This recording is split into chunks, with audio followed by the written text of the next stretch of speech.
তুই নোংরা জায়গায় কাজ করিস। অভিনয়ে আসার মূল্য চুকিয়েছেন কটাক্ষে আর নিসঙ্গতায় উজি ওরফে আরাত্রিকা। আরাত্রিকার বক্তব্যে বারবার উঠে এসেছে একটাই কথা, তিনি এখন শুধুই নিজের পেশাগত ভবিষ্যৎ নিয়ে ভাবতে চান। অভিনয়ের জগতে নিজের জায়গা শক্ত করাই তার একমাত্র লক্ষ্য। অথচ সেই লক্ষ্যের পথ যে এতটা কঠিন হবে তা হয়তো আগে থেকে বুঝতে পারেননি। আলো ঝলমলে পর্দার আড়ালে যে বাস্তব লড়াই লুকিয়ে থাকে সেটাই ধীরে ধীরে সামনে আনছেন তিনি।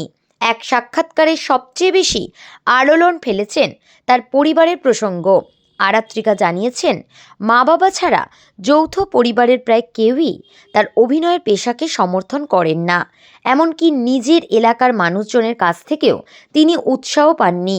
আশ্চর্যের বিষয়, একই এলাকার অন্য অভিনেত্রীদের প্রতি তাদের মনোভাব একেবারেই আলাদা।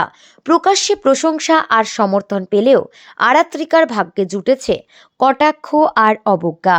সবচেয়ে যন্ত্রণার জায়গা হলো কিছু আত্মীয়ের মন্তব্য। আরাত্রিকার কথায় অনেকে তাকে সরাসরি বলেছিলেন, নোংরা জায়গায় কাজ করতে যাচ্ছিস। সেই কথাগুলো আজও তাকে তাড়া করে ফেরে। অথচ ৩ নম্বর ধারাবাহিকের মুখ হয়েই বড় পর্দায় সুযোগ পেয়েছেন তিনি। বড়দিনে তার প্রথম ছবি মুক্তি পেতে চলেছে। কিন্তু এই সাফল্যের পথেও মা বাবা ছাড়া পাশে দাঁড়ানোর মতো কেউ নেই। তবু সব কিছুর ঊর্ধ্বে উঠে নিজের স্বপ্নের দিকেই এগিয়ে চলেছেন উজি ওরফে আরাত্রিকা। তো বন্ধুরা, বিনোদন জগতের এরকমই নতুন আপডেট পেতে আমাদের চ্যানেল টলিটাউনকে সাবস্ক্রাইব করে পাশে থাকা বেল আইকনে ক্লিক করতে ভুলবেন না।